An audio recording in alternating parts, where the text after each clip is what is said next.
Saludos amigos de Metro Puerto Rico y bienvenidos a otro Punto por Punto, donde discutimos las noticias del momento con las personalidades noticiosas del momento. Esta semana hemos estado reportando sobre el tema de la marihuana, más allá de la marihuana medicinal, en lo que se refiere a la despenalización de la marihuana. De hecho, tuvimos una portada al respecto y nos acompaña hoy el presidente de la Comisión de los Jurídicos. Bienvenido, representante. Usted presentó una propuesta para una consulta a la ciudadanía en el tema de la despenalización de la marihuana, si pudiese abundarnos un poco más al respecto. Se trata del proyecto de la Cámara 975, cuenta con la coautoría de otros 3 representantes. Uno de ellos es el representante Juan José Santiago, representante del distrito número 28, de los pueblos también de la montaña. También como coautores hay 2 no progresistas. Quiere decir que es una medida bipartita que goza de respaldo de representantes tanto de la mayoría de la delegación del Partido Popular como de la delegación, la segunda delegación del Partido Progresista, entiéndase Joel Frankie Atiles y el representante Pérez Cordero. Básicamente pretendemos que el pueblo se le consulte mediante un referéndum si estaría de acuerdo en despenalizar la posesión simple de cannabis o marihuana, la cantidad de 14 gramos o menos. Entiéndase que una persona que tenga la posesión de esta sustancia en este momento pudiera ser convicto y llegar hasta la cárcel por varios años, hasta 3 años de cárcel por la mera posesión. Sin embargo, con esta consulta, si el pueblo avala que se convierta meramente en una falta administrativa, pues pudiéramos evitar que una persona que se le acuse o se le arreste por la mera posesión de esta sustancia pueda terminar en las cárceles. Una pregunta, esta semana también un representante de la Delegación Popular, el representante Héctor Ferrer, hablaba de presentar una medida sobre despenalización de la marihuana, no consultando a la ciudadanía, sino estudiando el tema. ¿Han tenido la oportunidad de dialogar sobre la iniciativa de consultar a la ciudadanía? Sí, por supuesto. Esta medida que nosotros presentamos esta próxima semana, el proyecto de la Cámara 975, había sido discutido desde la pasada sesión, tanto con los compañeros de la delegación del Partido Popular. Yo creo que hay un buen ambiente para despenalizar, evitar que tenga unas penas tan graves la mera posesión de esta sustancia. No obstante, por ejemplo, el compañero Ferrer Santiago no estaba como convencido de que se le consultara al pueblo. Él estaba como hablando de otro tipo de medidas en los cuales se despenalice sin tener que llegar a consultar al pueblo, más sin embargo, personas veteranas de nuestra delegación como Luis Raúl Torres, a quienes nosotros le tenemos mucha deferencia, nos recomendó y en una amplia discusión con los legisladores del PNP que le menciono, que en estos momentos, por la diversidad de partidos que hay en la Cámara de Representantes, realmente cada proyecto tenemos que discutirlo con todas las delegaciones, nos recomendaron y básicamente nos convencimos de que lo más apropiado para este tipo de temas era llevarlo precisamente al pueblo, que es el soberano.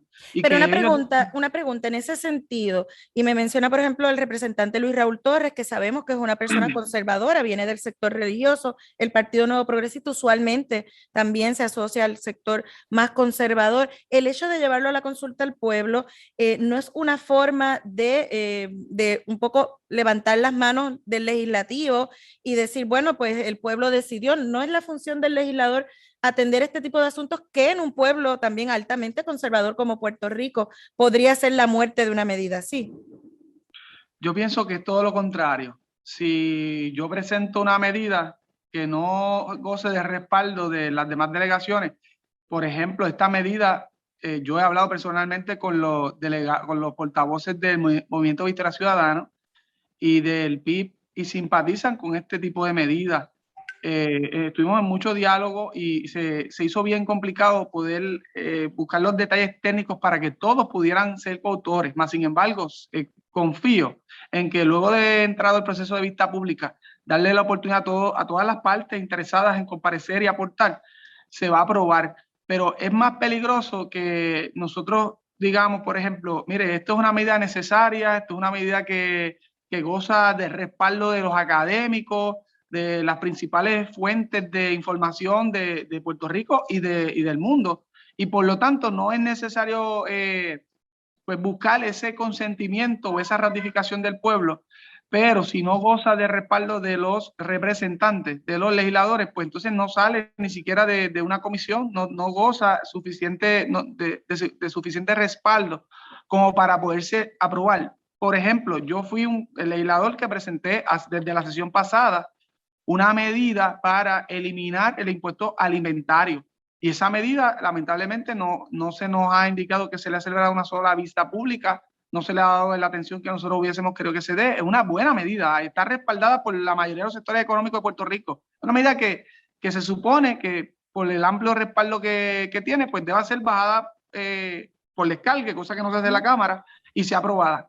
Por eso es que en atención a las experiencias que tienen otros compañeros, pues en esta ocasión quisimos buscar el respaldo y la anuencia de la mayoría de los representantes precisamente para que pueda ser aprobada, y una vez aprobada busquemos la manera de educar al pueblo de la importancia de que utilicemos los recursos del Estado, los pocos recursos que tenemos en el Estado para atender prioridades como son, por decir un ejemplo, educación, escuela, universidad, los retiros, y no necesariamente gastar decenas de miles de dólares al año por tener presa a una persona, pues por simplemente poseer una sustancia que no constituye un verdadero delito que implique violencia o que afecta a terceras personas. En ese sentido, por lo que me está diciendo, usted estaría personalmente, su postura es a favor de la despenalización. Correcto. De hecho, yo me aventuro a hablar de otros temas que son más liberales.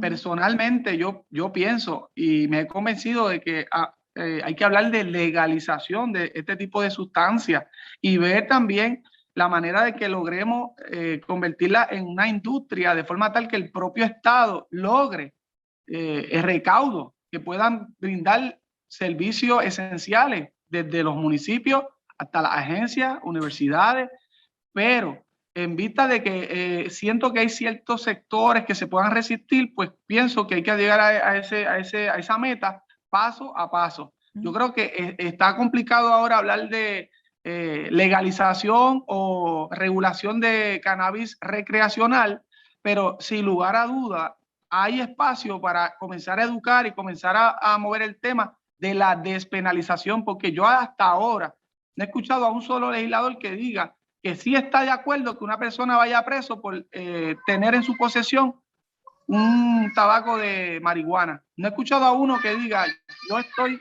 yo estoy en contra de que se disminuya o que de alguna manera se despenalice esa conducta. Pero sí he escuchado a muchos que quieren que los recursos del Estado no vayan a parar por decirle un ejemplo, en el Departamento de Corrección, evitando y tronchándole la vida a un montón de personas que, vuelvo y digo, no son violentos. No estamos hablando de los narcotraficantes, estamos hablando de las personas que meramente son intervenidos por poseer ciertos gramos de esta sustancia. De hecho, y para continuar con la pregunta, pero se me ocurre importante, que el propio Estado tenemos una responsabilidad de mirar otro tipo de problemas que a mi juicio son más agravantes, como la crisis de los opiáceos. Hay otro tipo de sustancias que están enmarcadas en unas categorías que son más riesgosas y más adictivas y realmente no se le está dando la atención y por diferentes razones. Y yo creo que es tiempo de empezar a movernos en vez de descriminalizar la sustancia del cannabis, que tiene que a todas luces tiene una consecuencias o unas propiedades curativas, medicinales, y empezar a observar otras cosas que sí le hacen más daño al ser humano, a los diferentes órganos del ser humano, al cerebro, y que no necesariamente el Estado le está dando atención en estos momentos. Y una pregunta, el aspecto del costo de una consulta al pueblo, ¿es algo que se ha planteado? Porque pues sabemos que la Comisión Estatal de Elecciones para la última consulta o elección de los delegados de la estadidad fue bastante complicado el tema presupuestario, hacer otra consulta. ¿Es algo que está sobre la mesa o esperan verlo en las vistas públicas? Nosotros ya en el propio proyecto de la Cámara identificamos la necesidad de allegar unos fondos a la Comisión Estatal de Elecciones como parte del proceso de vista pública vamos a saber específicamente cuánto se necesita. En el ejemplo que nos da, una consulta que realmente el pueblo no necesitaba y desde nuestra perspectiva fue un verdadero derroche de dinero. Se gastaron casi $2 millones. Ciertamente, nosotros pretendemos que de los ingresos que están llegando al propio Tesoro, al erario público, a través de la ley medicinal, a través de la Junta de Cannabis Medicinal, hemos entendido que son más de $20 millones que le están llegando al gobierno, producto de esta industria de cannabis medicinal. Pues nosotros pretendemos que de esos recaudos que produce precisamente esta sustancia, ¿verdad? O este mercado de cannabis medicinal, podamos identificar fondos para poder realizar esta consulta sin necesidad de poner en riesgo pues la propia Comisión Estatal de Elecciones, las operaciones de esta comisión, o quitar dinero de otros servicios esenciales. Más bien, están entrando unos millones de dólares a través del cannabis y nosotros queremos que de esos ingresos que están llegando al erario se separe una cantidad para hacer esta consulta que pudiera costar tan poco, digo, desde nuestra perspectiva, poco,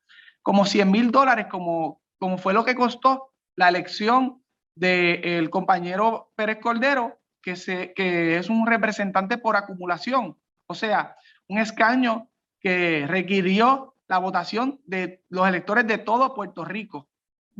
Posiblemente requiera más colegios porque quizá haya más interés de la gente en participar, pero lo traigo en forma análoga de que si bien es cierto que la comisión pudo realizar un evento tan reciente como en marzo, si mi mente no me falla, con el gasto de $100,000, donde se abrieron colegios o unidades en todos los pueblos de Puerto Rico, pues algo así estaríamos nosotros dispuestos o trabajando para que se utilicen fondos producto de los ingresos de cannabis para realizar esta consulta, pero sin la necesidad de gastar millones, porque si ya logramos elegir y utilizar con $100,000 los recursos de la comisión para poder elegir un escaño constitucional que los votantes, o que más bien pudieron haber votado todos los residentes de Puerto Rico, pues podemos utilizar ese ejemplo o esa cantidad como punto de partida. Bueno, pues representante Orlando José Aponte Rosario, importante Orlando José, no José Orlando. Gracias por haber estado con nosotros a discutir este tema. Estoy segura que será un tema que se le dará muchísima discusión y que estaremos hablando más adelante. Y mire, sobre el impuesto al inventario, chequéese, que eso los alcaldes son los que lo tienen, mire, bloqueado. Así que nada, ese es otro tema para otro punto por punto. Pero muchas gracias por haber estado con nosotros en este punto por punto. Ustedes, amigos de Metro Puerto Rico, sigan conectados a todas nuestras plataformas